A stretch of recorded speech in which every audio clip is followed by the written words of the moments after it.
Mesdames, Messieurs, chers collaborateurs, bonjour. Bonjour et bienvenue à cet ICT Forum dédié au cloud. Alors, le cloud, peut-on vraiment lui faire confiance? Nous allons, dans les quelques minutes qui viennent, tenter avec nos invités de démystifier cette situation, de vous aider à comprendre si oui ou non vous pouvez demain faire plus confiance à cette nouvelle technologie. Alors, bonjour Laurent, Chief Operating Officer chez Elgon, et bonjour Yann, merci d'être Team Leader Client Solutions chez EBRC. Merci d'être avec nous pour en tout cas aborder ces thématiques. Cette thématique de la confiance du cloud, nous avons décidé de l'aborder sur 4 axes. Le premier, la protection de la donnée, parce que forcément c'est l'élément le plus important pour vous et vous devez être certain que la donnée est bien protégée lorsque vous allez la déposer dans le cloud. Le deuxième axe, c'est l'approche hybride ou multi-cloud, qui est quelque chose que l'on voit de plus en plus au niveau des infrastructures. Et effectivement, est-ce que ce type de solution va vous permettre d'utiliser le cloud mieux? Le troisième axe va toucher à la souveraineté de la donnée, quelque chose qui est également très important, lié à la gouvernance et à la conformité par rapport à l'utilisation des données. Et nous terminerons sur des aspects de transformation, de résilience avec Yann. Alors, effectivement, la première question qui peut se poser, Laurent, protection de la donnée, je peux imaginer bien sûr que, contrairement à ce qu'on a sur l'image, on n'est plus au temps des châteaux forts. Non, Luc, exactement. On avait l'habitude précédemment de protéger les données et l'IT par une méthode que j'appelle la méthode château fort, qui consistait à bâtir en fait des murs autour des données. Donc on mettait en place de la protection périmétrique à base de firewall, de proxy et de différents devices qui servaient à segmenter les réseaux.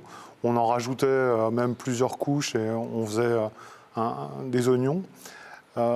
Mais on s'est rapidement rendu compte qu'avec le switch vers le cloud, cette approche vraiment basée sur une approche réseau avait de moins en moins de sens et était de moins en moins pertinente.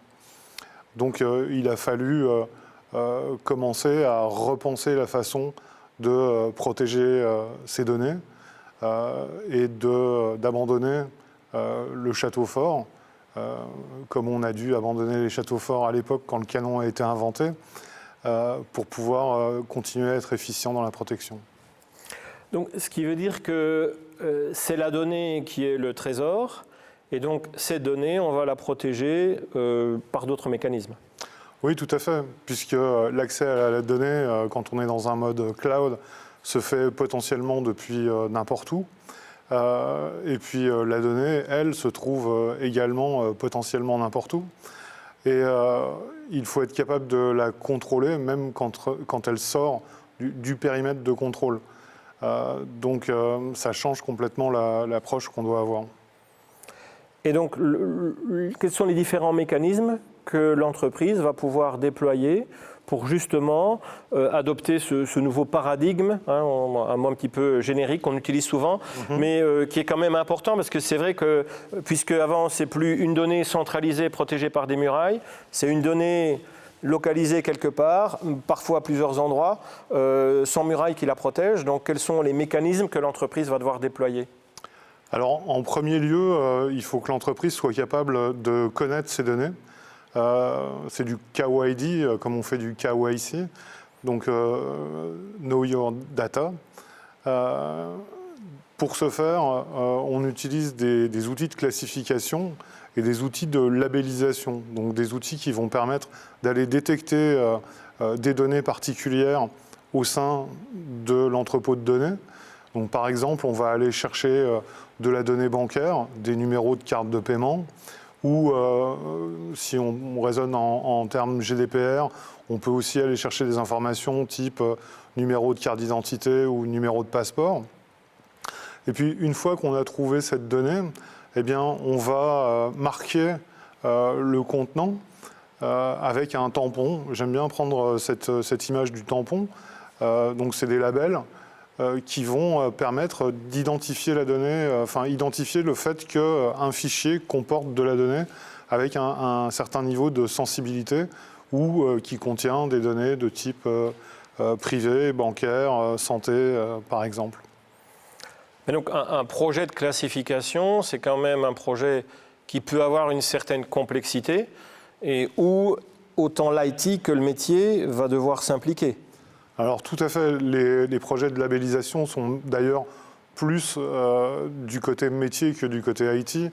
Les solutions au niveau IT sont certes assez complexes à mettre en place, mais en fait la véritable complexité, elle se trouve du côté des métiers.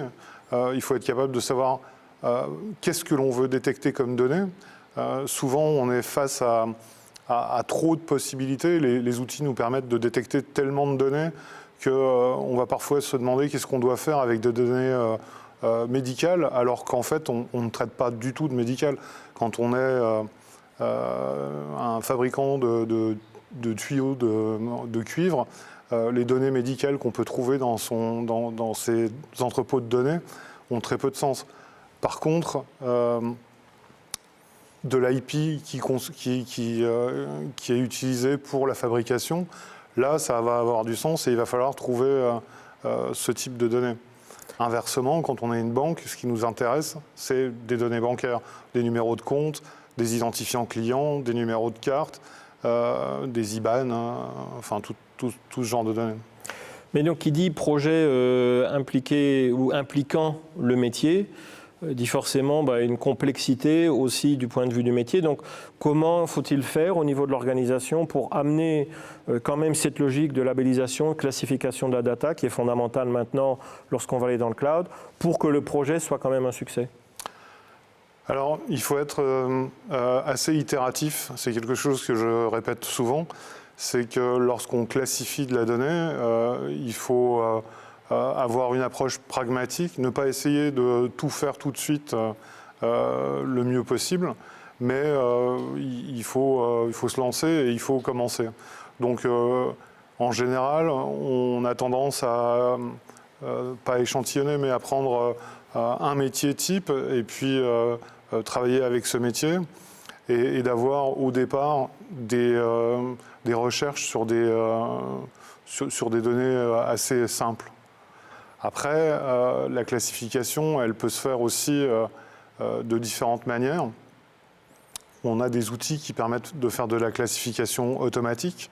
Par exemple, par rapport à la position de la donnée. Donc j'ai un fichier qui se trouve dans tel répertoire, alors je vais le classifier de telle manière. Ça, c'est l'approche la plus simple. Et puis ensuite, on a des outils un peu plus performants. On va aller rechercher ce qu'on appelle des sites, des sensitive info type, donc typiquement un numéro de carte de paiement ou un IBAN, avec des crawlers aussi qui vont passer sur des répertoires ou sur des bibliothèques SharePoint, par exemple. On peut utiliser de l'intelligence artificielle, faire apprendre à l'intelligence artificielle à reconnaître un type de document, des factures, des contrats, des CV. Et par rapport à ces documents, l'IA va pouvoir aller les labelliser. Et puis, il y a aussi l'approche manuelle qui est en fait laissée à l'utilisateur. Et c'est au niveau du client, donc par exemple un Word ou Outlook, qu'on va demander à l'utilisateur de labelliser lui-même le contenu qu'il est en train de produire ou d'enregistrer. Donc typiquement, à l'enregistrement du fichier ou avant l'envoi d'un message, on va aller lui demander de labelliser l'information. Et on peut lui faire des propositions aussi parce que l'outil peut aller détecter de la donnée automatiquement et dire à l'utilisateur, attention, dans ce mail, il y a un numéro d'IBAN. Est-ce que vous souhaitez le classifier comme données bancaires ? C'est exactement ce que nous avons chez Post. Donc, on a principalement travaillé sur la partie classification actuellement, avec 4 niveaux de classification de C1 à C4. Et on voit effectivement déjà ces difficultés, rien que sur 4 niveaux, de faire comprendre à l'ensemble de la population utilisateur à quoi ça correspond. Et bon, c'est un chantier qui doit être mené entre l'IT et le métier, clairement. Alors sur la classification, il y a quelque chose d'assez intéressant, c'est qu'en fait, on fait de la classification depuis très longtemps. Au niveau des documents papier, c'est quelque chose qui se fait depuis... Oui, le tampon confidentiel. Le tampon confidentiel, ça existe depuis plusieurs centaines d'années. Et en fait, on se rend compte qu'il n'y a rien à inventer, tout a déjà été pensé. Donc ça, c'est un petit truc, c'est se baser sur l'existant et sur ce qui a déjà été pensé sur du papier, ça marche aussi très bien sur de la data. Alors, une autre réflexion qu'on a quand même assez régulièrement avec les clients, je pense que c'est tous, c'est cette logique finalement de travailler également la protection de la donnée par notamment le chiffrement. Est-ce que c'est aussi quelque chose qui est complémentaire, qui remplacerait la logique de classification ? Alors la classification, ça permet d'identifier de la donnée. Le chiffrement, ça permet de sécuriser la donnée. Ce qui nous intéresse, surtout dans une approche cloud, c'est il y a deux sortes de chiffrement. En gros, il y a le chiffrement at rest, c'est la donnée qui est stockée et qui est chiffrée sur son système de stockage, et le chiffrement qui est porté par la donnée. Et dans ce cas-là, quel que soit l'endroit où se trouve la donnée, elle est chiffrée. Ça veut dire que si les utilisateurs envoient un fichier chiffré par mail à un utilisateur externe, eh bien, la donnée sort, mais elle n'est pas utilisable puisqu'elle est chiffrée.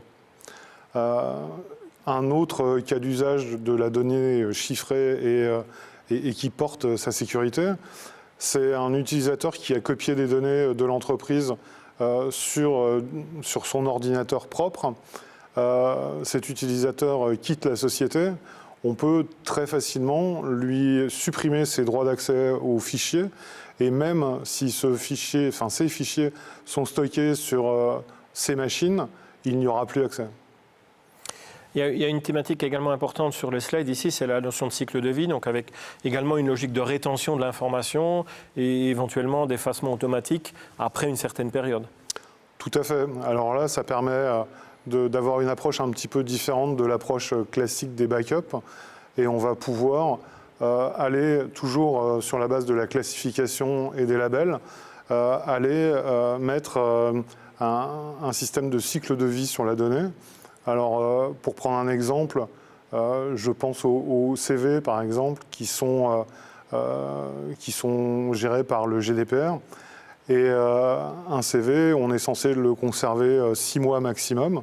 Donc on va pouvoir mettre une règle sur la donnée qui va, au bout de 6 mois, passer dans un cycle de destruction, soit automatiquement, soit validé par une personne qui aura autorité pour valider la destruction. Merci Laurent. On comprend donc la protection de la donnée, c'est important, c'est pas simple. Mais Yann, une deuxième thématique ici, c'est on peut supposer que quand même quand on va faire une transformation vers le cloud en tant que IT manager, on a plein d'autres défis à relever. On reviendra en arrière. Ok, pas de souci. Donc clairement, Luc, en fait, les IT managers sont vraiment confrontés à des nouveaux challenges qui viennent généralement du métier et du business. Donc clairement, l'IT manager, l'IT en tant que tel, doit vraiment faciliter l'accélération du business et accélérer le go-to-market. Un autre point, c'est l'autonomie. Donc en fait, aujourd'hui, les utilisateurs de ces infrastructures IT ne veulent plus attendre plusieurs heures, plusieurs jours pour avoir une mise à disposition d'une ressource. Ils veulent vraiment avoir à l'instant T accès à la ressource et commencer à travailler et à développer sur leurs différents outils. Un autre point, c'est vraiment tirer parti des multiples possibilités et services qu'offrent les différents clouds. En fait, vous avez une multitude de possibilités. Ça va apporter plein de choses, mais il faut aussi être conscient qu'il faut trouver les bons services qui correspondent réellement à l'attente de vos différentes sociétés. La notion de coût, donc là aussi c'est un sujet très sensible. L'optimisation des coûts, donc les IT managers sont toujours confrontés à des budgets, ils doivent toujours améliorer les budgets chaque année. L'idée reçue que le cloud soit beaucoup plus économique, l'exemple, on fait un lift and shift et on déplace de son infrastructure on-premise vers un cloud en se disant on va faire des économies, généralement c'est on évite faux. le CAPEX. On évite le CAPEX, on se retrouve sur une infrastructure fiable et qui répond à des attentes, mais ça ne va pas répondre à la valeur ajoutée qu'on souhaite apporter, par exemple, au business. Les accélérateurs vont plutôt être apportés au travers justement des services à valeur ajoutée du cloud. Le dernier point qui reste historique, c'est pour les IT managers, c'est maîtriser la stabilité, la scalabilité, la disponibilité des plateformes. Aujourd'hui, ils ont peut-être une, deux plateformes. Là, l'objectif, c'est de pouvoir gérer une multitude de plateformes et rester cohérent dans le fonctionnement et dans le service rendu aux utilisateurs. Mais donc on a un cloud ou plusieurs clouds qui offrent toute une série de fonctionnalités, toutes les plus intéressantes les unes que les autres. Il faut les utiliser efficacement. Est-ce que tu peux nous expliquer un peu plus, selon vous et selon les différents designs que vous avez avec les clients, la distinction qui existe entre l'hybridation, le multi-cloud, parce que c'est des thématiques qu'on retrouve, qui sont énumérées, mais est-ce qu'elles sont toujours énumérées à bon escient ?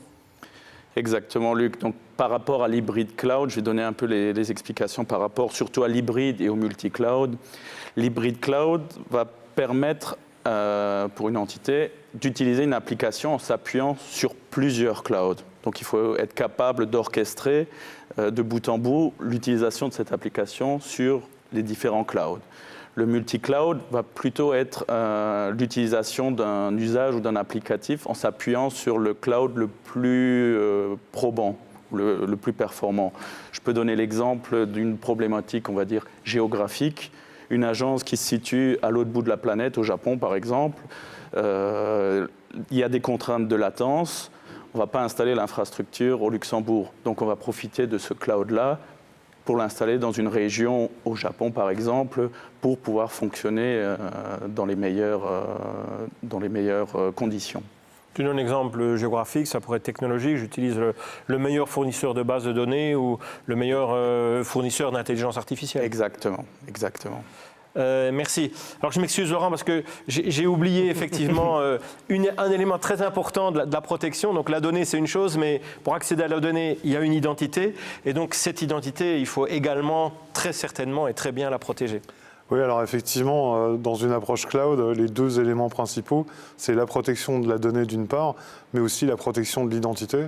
Il faut être capable de savoir qui va accéder à la donnée et au service. Donc c'est vraiment les deux points clés à prendre en compte. Donc sur la protection de l'identité, on dispose maintenant d'outils qui permettent d'être plus efficaces que ce qu'on a connu par le passé, un login, un mot de passe.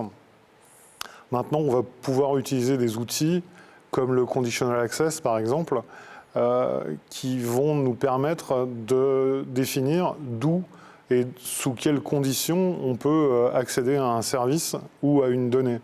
Donc ça peut être par exemple la position géographique de l'utilisateur, ça peut être le device qui est utilisé par l'utilisateur pour accéder à la donnée, et on va pouvoir restreindre l'accès uniquement à des terminaux managés par l'entreprise ou une zone géographique en particulier. Donc, typiquement au Luxembourg, on a tendance à restreindre l'accès depuis le Luxembourg et les pays limitrophes comme la Belgique, la France et l'Allemagne.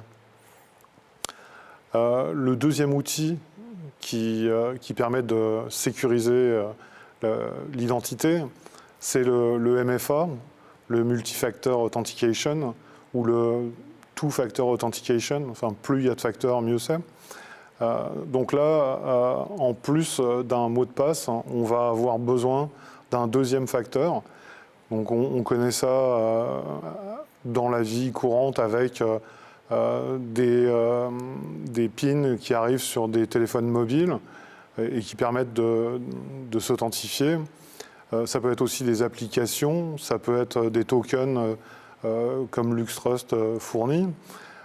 Et maintenant, on a aussi la possibilité d'utiliser des technologies un peu plus avancées, comme des clés FIDO2, qui, elles, sont vraiment le mécanisme le plus avancé actuellement pour garantir la protection de l'identité. Donc l'identité, elle est sur la clé. Il n'est plus dans ma tête. Alors l'identité, elle est dans la tête et sur la clé. Il y a toujours dans la tête. Non, mais par contre, ce que permet de faire ce type de clé également, c'est de passer en mode passwordless. Et dans ce cas-là, l'utilisateur ne connaît plus ses mots de passe. Ça a un gros avantage, c'est qu'un utilisateur qui ne connaît pas son mot de passe a très peu de chances de subir une attaque de phishing, puisque il ne le connaît pas, donc il ne risque pas de le renseigner sur une plateforme qui n'est pas légitime. Il a juste besoin de sa clé, d'un PIN, et en fait c'est la clé qui va aller négocier avec le service l'authentification de l'utilisateur. Très bien, merci. Donc on a bien compris la data, l'identité. Et au niveau de la transformation digitale, donc les clients ou les responsables IT ou les digital officers, finalement, ils ont en face d'eux également toute une série de défis dans la manière de réaliser cette transformation. Est-ce que Yann, tu peux nous expliquer un peu plus les défis également qui sont là ? Je te le confirme clairement, Luc. En fait, c'est la trajectoire. Et donc, comprendre qu'aller dans l'hybride ou dans le multi-cloud, ce n'est pas un projet IT. On ne remplace pas une technologie IT par une autre technologie IT. Mais c'est vraiment un projet d'une organisation complète. Ça veut dire que ça nécessite une ouverture du business, du développement et de l'IT. Il faut absolument désiloter et fluidifier en fait la délivrance du service en fait. Donc c'est clairement un aspect d'entreprise. Il faut être capable aussi de se poser des questions pour réorganiser ou revoir sa façon de travailler. En fait, c'est augmenter l'efficience au niveau end-to-end. L'autre point, c'est clairement, il faut se préparer à ce type de projet. Ce n'est pas des projets faciles et il faut généralement se faire accompagner. L'exemple sur le schéma, c'est un client qui a son infrastructure on-premises et qui peut débuter par un lift and shift et déplacer son infrastructure dans un cloud. Comme je l'ai mentionné précédemment, il va disposer d'une infrastructure forte, il va profiter d'un certain avantage, une infrastructure résiliente. Par contre, il ne va pas profiter de la valeur ajoutée des services. Donc, un des chemins qu'on peut parcourir, c'est de créer une nouvelle application de manière cloud native, profiter justement des services que les cloud providers mettent à disposition pour accélérer en fait ce go-to-market. Le dernier point, on va dire que c'est l'évolution ou le chemin central, c'est sur base d'une infrastructure, on va dire, standard, mettre en place par exemple une plateforme de conteneurisation, donc mettre des conteneurs et essayer déjà d'accélérer par exemple le release management d'un applicatif et donc accélérer et apporter une certaine valeur, agilité dans les opérations. Un point par rapport à tout ça, donc c'est un projet complexe, on s'ouvre sur une multitude de possibilités. Il faut vraiment aussi disposer d'un outil qui permette le pilotage en fait. Donc là, on va se retrouver face à une multitude de services de cloud. Il faut être certain d'avoir la maîtrise. Et là également, il y a un changement dans la fonction IT, on va dire. Aujourd'hui, les ingénieurs vont mettre à disposition des ressources par technologie, et un service, pardon. Le métier risque d'évoluer clairement, vu qu'il y a de l'automatisation. Ils vont plutôt être dans le mode pilotage, ils vont vraiment être dans le contrôle et dans la cohérence globale de ce type d'infrastructure en fait. Et la cohérence par rapport à ce qu'on a dit avant en termes d'approche, infrastructure, performance, sécurité, coût, etc. Exactement, exactement. Le dernier point, c'est l'utilisation des bonnes ressources et services. Donc là, clairement, l'ouverture permet d'utiliser ou d'avoir à disposition des ressources beaucoup plus flexibles. On peut prendre par exemple l'exemple d'un environnement de développement. Aujourd'hui, sur une infrastructure on-premises, ça va tourner 24 heures sur 24. Là, on a l'opportunité de dire on ouvre de 8 heures à 17 heures, on ne paye que de 8 heures à 17 heures et on arrête l'infrastructure une fois que les développeurs sont partis en fait. Et donc on peut commencer à faire des... Oui, ou inversement, j'ai un gros plan de test à dérouler, je vais prendre beaucoup de ressources pendant 3 jours pour dérouler mon plan de test et puis je peux m'en débarrasser après si je le souhaite. Exactement, et même si on a des pics, donc les cloud providers vont même plus loin, même si on a des pics hebdomadaires, des pics mensuels, on peut définir des ressources et ainsi être vraiment au plus juste par rapport à ce qu'on consomme. Ce qui veut dire que c'est une grosse transformation de l'IT. Alors on parle de Ops vers DevSecOps. Ça correspond à quoi finalement pour les organisations? Tu as parlé de désiloter. Donc clairement, c'est la collaboration. C'est vraiment travailler ensemble, comprendre quel est le rôle de chacun et qu'est-ce qu'on apporte en fait. Donc l'IT ne doit plus être une contrainte de stabilité. On doit mettre une IT, ça prend du temps, ça doit être stable. Et le business derrière pousse pour aller plus vite. Non, il faut vraiment travailler de manière collaborative, justement pour être aligné en fait. Un petit schéma intéressant parce que là on voit quand même qu'on a toute une série de possibilités de transformation, puisqu'on parle souvent de transformation digitale ou de cloudisation, pour un néologisme un peu bizarre, mais soit. Et on voit quand même bien sur ce schéma que tous les chemins finalement doivent permettre à l'entreprise d'aller vers ce qui est le mieux en termes de nouveau d'efficience technologique et économique. Et on le voit, ils sont vraiment tous les éléments sont interconnectés, donc on peut toujours partir de l'on-prem, mais clairement il faut être préparé et bien réfléchir à ce que le business souhaite pour pouvoir aider en fait le business à accélérer en fait. Merci. Alors en parlant business, le business il vient aussi avec ses propres contraintes, souvent régulatoires. Et donc ici on a des contextes conformité auxquels il va quand même falloir s'appliquer aussi, en plus des besoins métiers stricto sensu.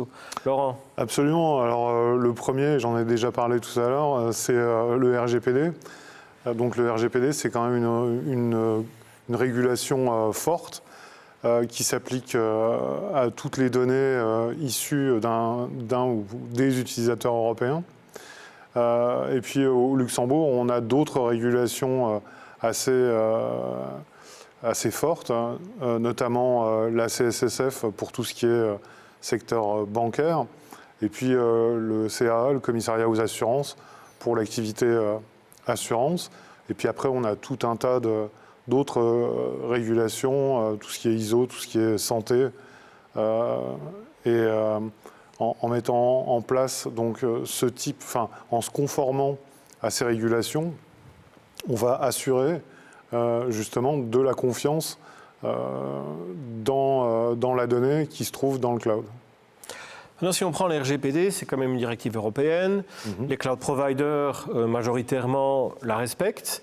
Donc, finalement, s'engagent à respecter tout ce qui est demandé par la régulation. Donc, ce qui veut dire que de ce point de vue-là, le cloud doit-il ou devrait-il faire plus peur qu'avant? Non, en fait, le cloud, c'est jamais qu'un outil, mais le RGPD, alors certes, le cloud provider doit s'y astreindre, mais l'utilisateur au sens entreprise qui va utiliser des services cloud doit aussi faire en sorte d'assurer qu'elle respecte le RGPD.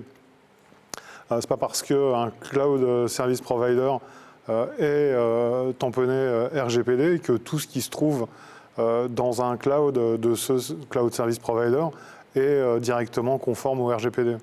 Donc, et c'est pareil pour les régulations CSSF ou CA.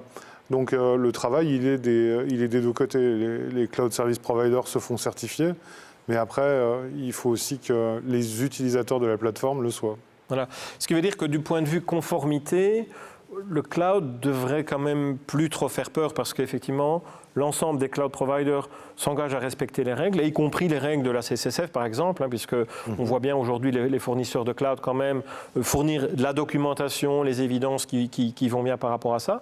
Et c'est là aussi on voit maintenant l'évolution qui est plutôt d'une... Et là aussi, c'est un peu l'ancien château fort où on disait il faut protéger le périmètre vers une régulation qui est plutôt basée sur la gestion du risque aujourd'hui. Absolument.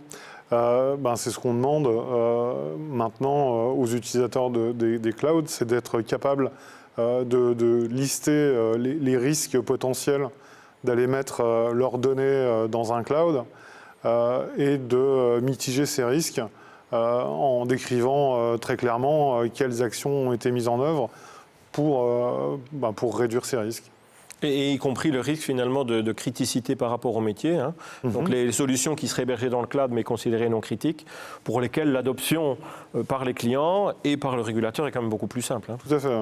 Exact. Alors, conformité, c'est un axe. Le deuxième, une deuxième thématique qu'on entend quand même souvent chez nos clients, c'est la souveraineté.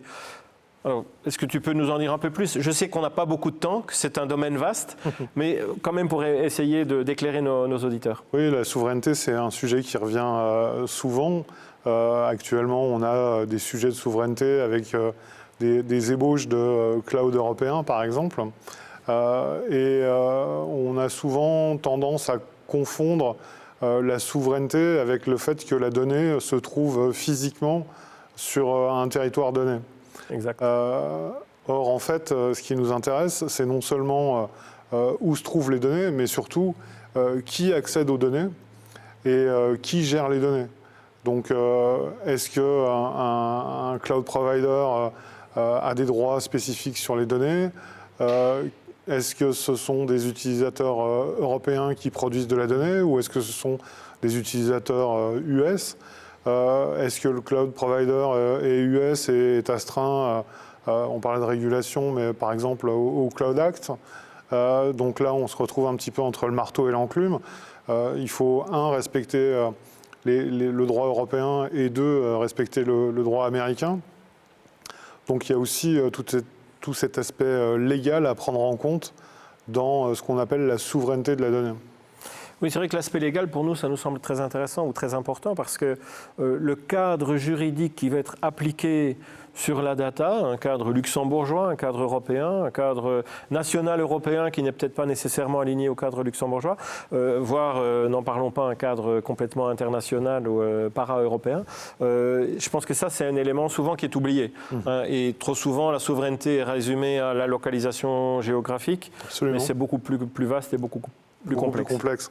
Alors, on s'en est quand même rendu compte au Luxembourg et on voit que la législation s'est doucement assouplie et maintenant va beaucoup plus vers des directives européennes que des directives purement luxembourgeoises. Mais on a toujours cette difficulté.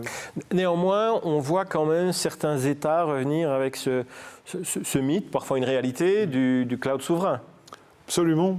Il y a des projets comme Gaia-X actuellement en cours qui consistent justement au niveau européen à essayer d'avoir une approche commune. Au départ, c'est la France et l'Allemagne qui ont essayé de mettre en place un framework de règles pour un cloud européen. Espérons que ça marche parce que bon, il y a quand même une souveraineté quasi absolue des Américains dans le domaine. Et c'est important donc, d'avoir la capacité de se prémunir au maximum au-delà des directives, des lois qui sont impliquées, d'avoir également les solutions technologiques. C'est très très important et je pense qu'on ne se rend même pas bien compte actuellement de l'ampleur, de la nécessité à avoir plus de souveraineté sur ces données. Exact. Alors, on revient, Yann, sur la transformation digitale. Ces projets, on l'a dit tout à l'heure, donc sont relativement polymorphes, parce que les chemins pour les atteindre sont parfois longs, tortueux. Il y avait le petit chemin au-dessus pour le cloud native. Quels sont les autres éléments sur lesquels l'IT manager va devoir agir avec ses utilisateurs, avec les métiers, pour finalement obtenir tous les bénéfices, tirer tous les bénéfices du cloud? Clairement, donc pour vraiment tirer le meilleur, déjà, la transformation en fait. Donc il faut transformer l'IT avec le business. Donc ça doit être conjoint, ça doit être vraiment un travail conjoint et maîtrisé. Donc on ne va pas faire n'importe quoi et on va garder quand même le contrôle sur les opérations. Un point intéressant aussi, c'est s'ouvrir sur l'extérieur. Donc le fait de s'ouvrir et avoir des possibilités nouvelles va vraiment permettre de tirer pas juste l'IT, pas juste le business, mais toute l'organisation dans une nouvelle dynamique et la tirer vers le haut vraiment. Comprendre qu'on n'est plus dans le château fort, quoi. Exactement, exactement. Et donc ça, c'est vraiment la valeur ajoutée pour la société entière. Donc il faut bien que pas que l'IT comprenne que le cloud va apporter quelque chose, mais vraiment toute l'organisation qui sera concernée et qui va vraiment en profiter. Et l'exemple le plus concret, c'est par exemple les histoires de Shadow IT. Donc on se retrouve souvent dans des situations où le business était en train de tirer dans un sens et était en train d'utiliser des ressources de manière incontrôlée, en fait. Oui, on voit souvent dans les entreprises que si on fait l'inventaire, la quantité de solutions cloud, officielles ou non officielles, utilisées est largement supérieure aux applications traditionnelles, disons-nous. Donc forcément, ça veut dire que ça permet quand même aussi à l'IT de reprendre une partie de la maîtrise. Exactement, exactement. Parce que justement, le Shadow IT, par rapport à tout ce qu'on a évoqué tout à l'heure, en termes de compliance et de souveraineté de la donnée, là, on est dans du grand n'importe quoi. Dans le flou. Oui. Et surtout dans l'ingestion du risque, puisqu'on parlait risk management tout à l'heure. Je pense qu'une fois qu'on est dans le Shadow IT, le risque il est plus connu, donc forcément il ne peut pas du tout être géré. Alors, quels sont les éléments là qu'au niveau du slide, on a quand même 4-5 points, gouvernance, résilience, etc. C'est quand même des choses, finalement, ce n'est pas parce qu'on fait du cloud que tout se fait de manière simple ou automatique, donc il faut quand même pas oublier les fondamentaux. Exactement, et donc on revient sur le principe de fournir un service fort avec du contrôle. Donc j'ai mentionné dans le slide différents points, par exemple la gouvernance, donc être certain que les différents rôles et responsabilités entre les différents intervenants, utilisateurs, providers soient clairs et qu'on sache exactement où on met les pieds quand on utilise des ressources et qu'on les contrôle parfaitement. La sécurité, idem, on va mettre à disposition des outils qui vont permettre justement d'avoir le contrôle sur les différents environnements de manière globale et maîtrisée. Donc ça, c'est un point intéressant. L'accès et l'authentification à ces clouds, donc qui sont centralisés et qui peuvent justement simplifier simplifier le niveau de risque. La résilience, alors ça, c'est un point intéressant. Par rapport à la résilience, on peut mettre en perspective, par exemple, un client qui a un data center chez lui. Le fait de s'ouvrir, il va pouvoir profiter vraiment d'éléments d'infrastructure, de services, lui permettant vraiment de se protéger face à tout problème, en fait. Donc, par exemple, un exemple simple, peut-être un service de backup, du backup as a service, profiter pour externaliser ses données dans un cloud. Le jour où le client a réellement un pépin, de se dire j'ai mes données à un endroit sûr, pas accessible, et je peux tranquillement soit reconstruire ou réinjecter mes données le cas échéant.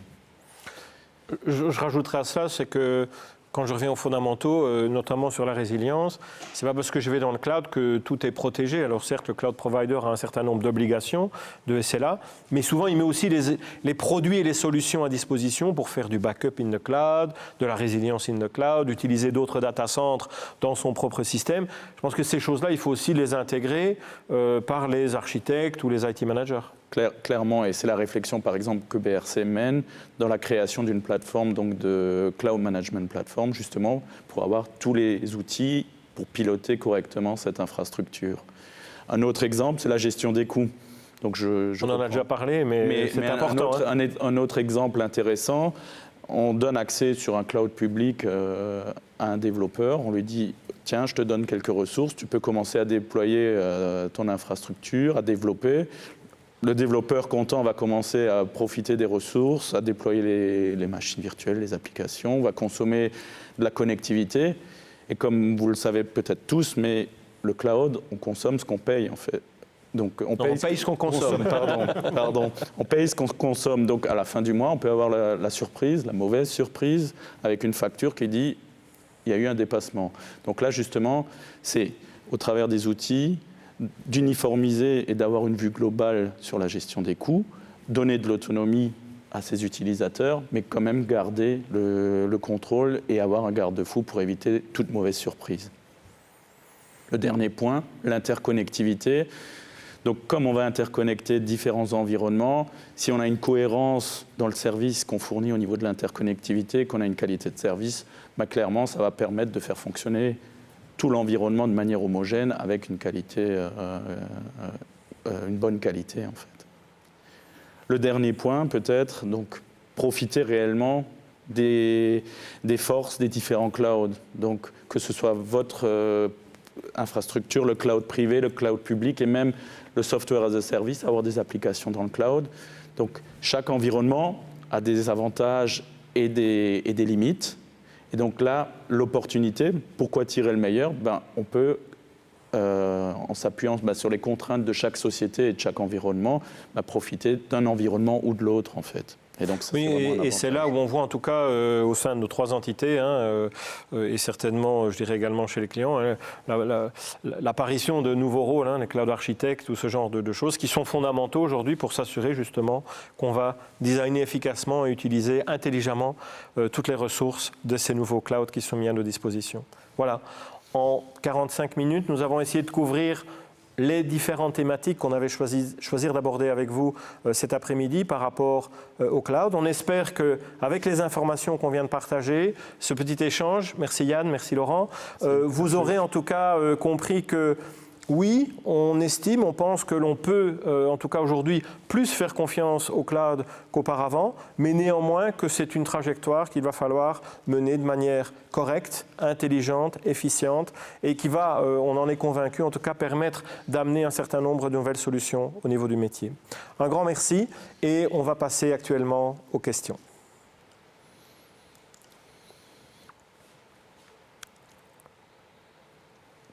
Alors j'attends qu'elles arrivent sur le prompteur.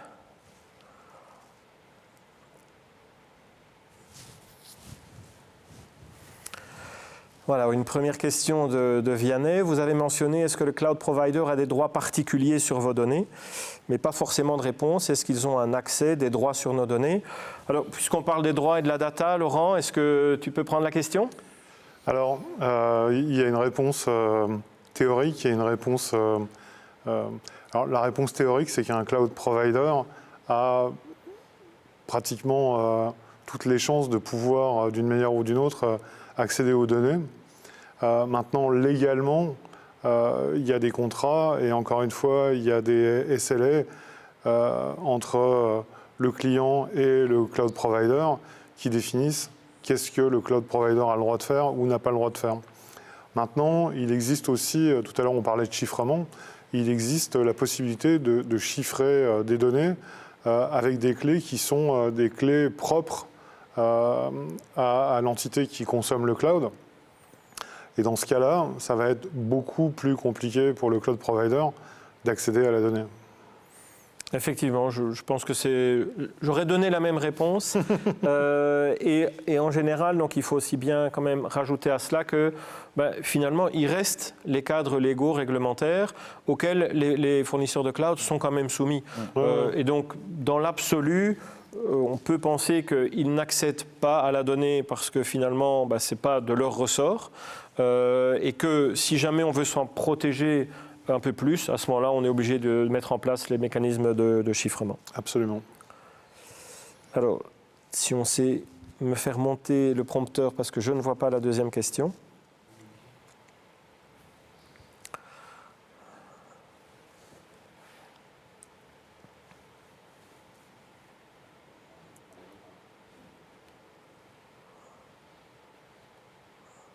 Alors, 2 questions en une seule ici. Quelles sont les bonnes pratiques à observer pour démarrer un projet de gestion de données avec l'accent mis sur la classification de la donnée? Et quelle est la tendance dans l'adoption du passwordless dans les entreprises? De nouveau, Laurent, 2 thématiques que tu as abordées. Désolé, Yann. Alors, les bonnes pratiques pour démarrer un projet de gestion de la donnée et de la classification, c'est un petit peu ce que j'évoquais brièvement tout à l'heure, c'est qu'il faut être itératif et qu'il faut commencer simplement. Il ne faut surtout pas, dans ce type de projet, essayer de trouver la solution à toutes les problématiques du premier coup et essayer de trouver le système magique qui va permettre de tout faire. Il faut commencer par des labellisations simples. C'est confidentiel, ça doit rester dans l'entreprise, c'est public ou c'est du domaine privé RGPD. On a 3 labels, les gens comprennent assez bien.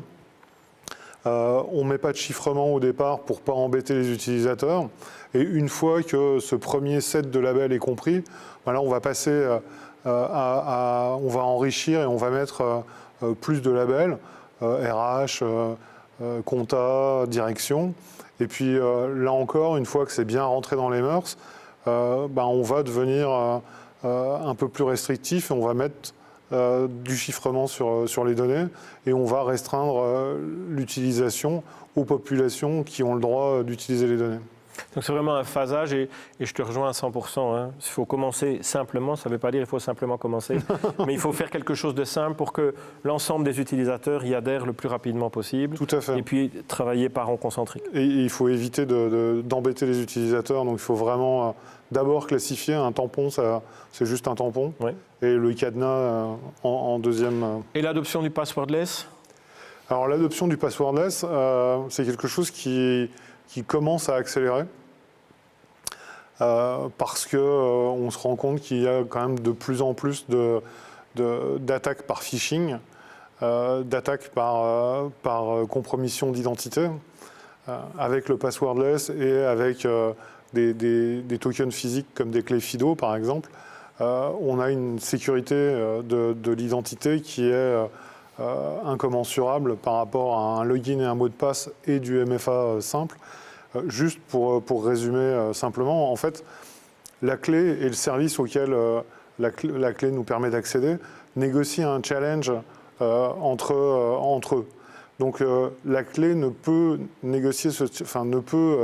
jouer ce challenge que contre le service légitime pour lequel elle a été enrôlée. Donc si on présente la clé à un site rogue, en fait, la clé ne va pas commencer à discuter puisqu'elle ne connaît pas le site qui est en face. Exact. Et on sait que le passwordless existe quand même déjà fortement au niveau des IT managers dans la partie PAM souvent, hein, donc le Privileged Access Management est souvent combiné déjà aujourd'hui à du passwordless quand même. C'est l'amener au niveau des utilisateurs qui est plus complexe. C'est plus compliqué. Exact. Alors, question suivante de Joël, Cloud Act. Quelles mesures mettez-vous en place en tant que cloud provider pour mitiger ce risque ? Peut-être Yann, non, pas à l'aise ? Moi, je dirais il y a deux choses. Hein. Donc, en tant que cloud provider, souvent, on n'est pas soumis au Cloud Act. C'est-à-dire que si on utilise des ressources cloud, de POS, de BRC, pas nécessairement d'Elgon, puisque Elgon, vous êtes plutôt, en tout cas, vous basez sur un cloud provider externe. Ces données étant localisées et opérées par nos équipes, on n'est pas du tout soumis au Cloud Act. À partir du moment où on va baser des solutions sur des cloud providers externes, je pense qu'on va devoir revenir, si on veut vraiment se protéger du Cloud Act, c'est revenir à ces logiques de chiffrement de la donnée pour en tout cas s'assurer que le cloud provider ne puisse absolument pas, lui, accéder à la data. En tout cas, c'est la réponse que je donnerai. Alors, question de Myriam, comment peut-on notamment se protéger contre les hackers qui utilisent du AI pour arriver à leurs fins ? Question complexe, hein ? Ouais, là en 10 minutes on n'y arrive pas. Hein. Non, mais j'ai lu un article assez intéressant aujourd'hui justement sur des gens qui essaient d'utiliser des IA pour créer du code malicieux. Et en fait, la conclusion était que pour l'instant, les IA n'étaient pas assez innovatives. Ça se dit pas ça en français, mais innovantes. Pour réussir à créer ce genre de choses. Maintenant, derrière, ce n'est pas vraiment de l'IA, c'est plus du brute force où on va faire des tentatives sur la base. On va utiliser la capacité du cloud pour avoir plus, mais pas nécessairement du point de vue d'une logique purement machine learning, intelligence artificielle. Merci. Une question de Wissam. Bonjour, POS se place plus comme consommateur de cloud ou comme fournisseur de cloud ?